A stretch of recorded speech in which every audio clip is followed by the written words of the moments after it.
Hi guys, Sarah Hart here, your branding BFF, and we're going to jump into designing your logo specifically for your water brand.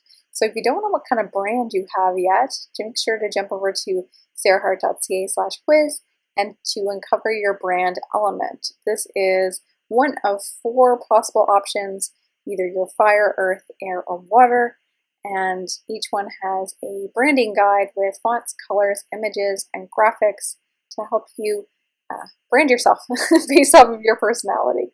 All right, so for those of you who have done this, we're going to jump into designing our water brand logo, specifically because all the different archetypes are totally different. Water brands are very dreamy, creative, magical, have a lot of intuition about them. So this is obviously going to you want it to come across in your branding and how you identify yourself. So, water brands have a lot of soft color palettes and sort of whimsical typography like script fonts and serif fonts as well. So using that, I have 3 logos that we're going to jump into today. Now, before I start, I wanted to mention that I have 3 logos for your water brand, but I also have 3 for each type. So this is the air brand, this is the fire brand, and this is the earth brand. So if you're more attracted to one of these and you're not feeling the water brand ones, jump over to one of those videos. I'll make sure to link it below, or maybe you just are brand ambidextrous.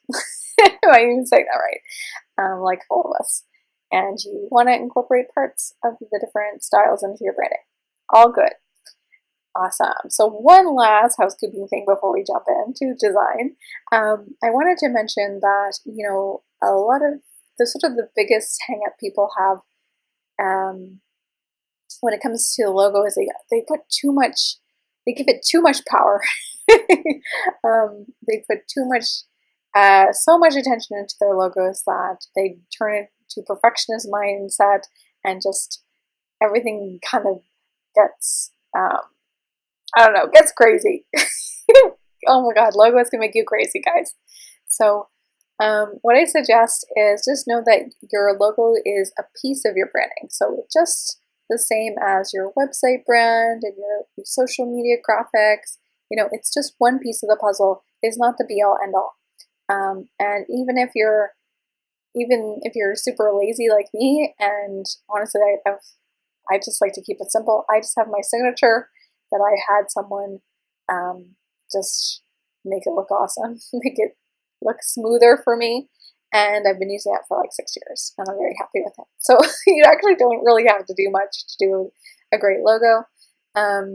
What makes a really great logo really is a balance of sort of simplicity and something that is going to capture your specific personality and that also feels good with you. All right, so jumping in, I have 3 different sort of styles for us here. First one is this initial logo. So this is using your first and last initial, great for personality-based brands, really simple and elegant. This is great if you if you really want to keep it simple. Also, I have this other option here that incorporates can't speak today, incorporates some watercolor and some gold foil elements, which I know really appeals to sort of a lot of the water brand sort of style. This is a little bit more, this is kind of the opposite end, there's a little bit more going on. For a logo like this, I would probably suggest having a variation of the name that's just on a dark version of that, just by itself without these elements. And then like maybe for your logo or for your business card, you have all of them together, but maybe on the website you just have the name.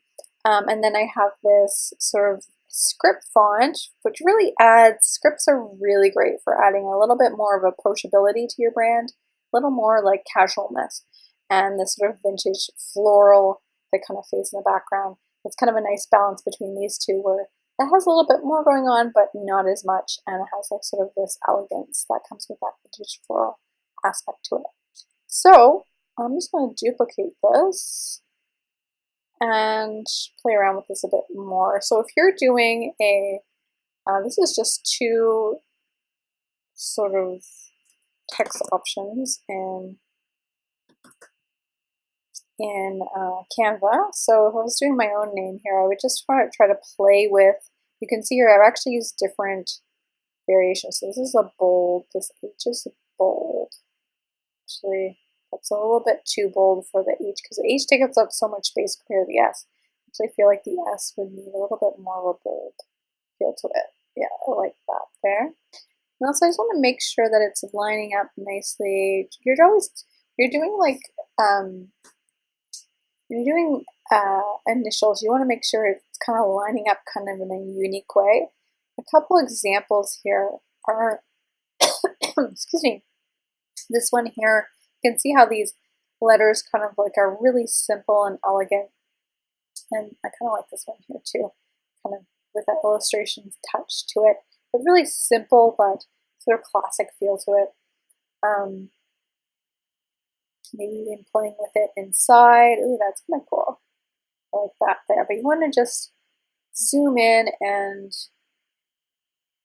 just really sort of balance it so there's not like any, so everything's sort of lining up nicely. Like you might want to go in and make sure that the S is filling up this space properly and playing with it, maybe even turning, you know, moving this around a bit, seeing how that looks.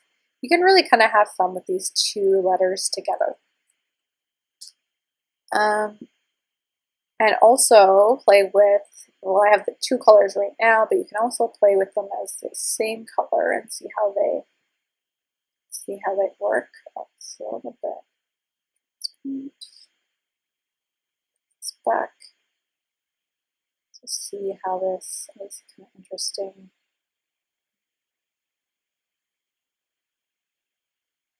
See if it still is readable. You want to make sure you can still see the S, still see the H as you play with that. That kind of works. And so the only thing here is I think that H is just so wide. I'd probably end up changing that font, honestly. Just because the H is so big, I feel like it doesn't quite balance. But that's kind of cool. That definitely is kind of working. All right, so next one is this one here. Again, this is the one that has a little bit more going on.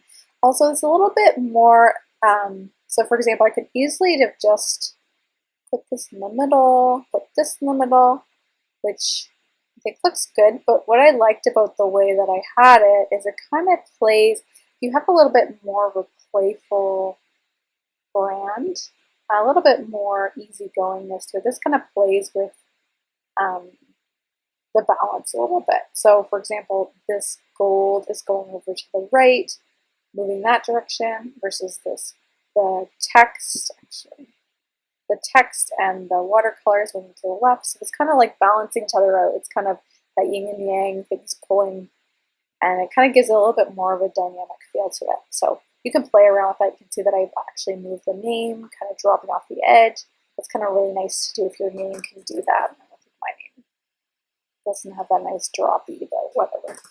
You can also see here that I used a bolder font for the bottom. I think that really works for this because as the bottom, like if you're going to use your first and last name, the bottom sort of has a bit more of a grounding element to it. So I like to give it a little bit more, just more weight because it's sort of grounding the rest of the image. I think this needs to be a bit bigger now to fit. Nice. And then another thing you can try too is like if you want to have a little bit more casual feel, you can do all lowercase, like that. And then also making your name sort of fit together. You can see that that H kind of creates a nice little space there. So you can kind of, maybe you can connect up here to the A would be kind of a good way. Anyway, you can kind of like use the typography to connect to each other. Or if you want something a little bit more elegant, using all uppercase or a combination of the two kind of gives a nice balance of elegant and refined versus casual. So you can kind of play with that. Again, too, your colors and fonts are a totally different story. Can't jump into that today, but I want to kind of give you guys a little bit of an overview of this style of it all. What else did I want to say about this guy? I would just play with also like making sure, oh yeah, really important that there's enough contrast so you can see the white. If I did a purple here, this wouldn't be enough contrast, right? So you wouldn't be able to see as you zoom in. It's kind of like one of the biggest mistakes I see is like that's hard to read, right? So you want to make sure that this is good and white, and maybe a very, that's too not enough contrast. Contrast, contrast, contrast. Very, very important. Cool. So moving on to this variation down here. Actually, before I jump into that, I just wanted to mention like some, oh yeah, so I want to talk about where I got these sort of elements from. So I grabbed these from, I purchased this one here, it's this pack from creativemarket.com, and it has beautiful watercolor elements and different gold foil elements in it. See them here. But when you're looking for, I was just like Googling or searching in Creative Market the elements that you want to have in your logo. Some other elements for water brands are, let's just take a peek here, I guess. Watercolor elements, florals, there's a bunch in here. So ombre, or moon,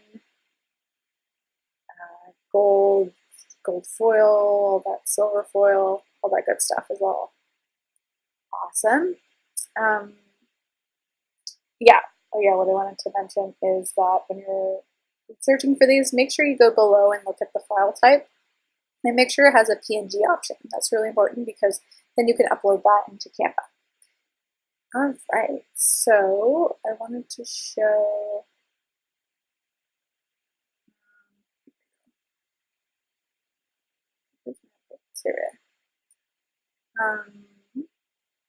yeah, so look for like, you can look for different elements. You can see here I have like this sort of oval element. You can use these to frame your logo. So when you're creating it, maybe look for something like a circle or a triangle or a hexagon shape, and then pairing that with either a like watercolor background or a floral element to it. So sort of using three elements here, like a frame, a background or floral, and then your text. And then I wouldn't go more than that at all. I would keep it there. Also really important to note that we don't want to like add more than 2 fonts to this as well. And I wouldn't put more than 3 colors in this either for your logo. All right, and so for the last one, this is added a bit of a vintage. This was a little bit more subtle. This has like so this is graphics right from Canva. If you search in Canva under elements, you can look up floral, flower, vintage flowers. You have a lot of vintage stuff, which I like. These are paid though. And you can get these sort of cool vintage elements and add them to your designs. And what I've done is just change the color and change the transparency. So it just sort of fades behind. I like it because it's not taking over this design. It just sort of fades in the background, but it gives that nice sort of feminine touch if that's something you want to portray in your brand. Oops. So I like this font, really casual font. That's nice. Again, I'm not like stacking these right on top of each other all the time. Sometimes I'm playing with where it's located, and you can move it around and play with the visuals on that one, and then sort of balancing that with the graphic. I don't think it's going to let me move this because there's too much going on this page. It doesn't let me move that. But you just want to balance, once you get a nice visual, so I'm like, okay, I like this here. Then you want to move that. You can play with the scale. You can play with, I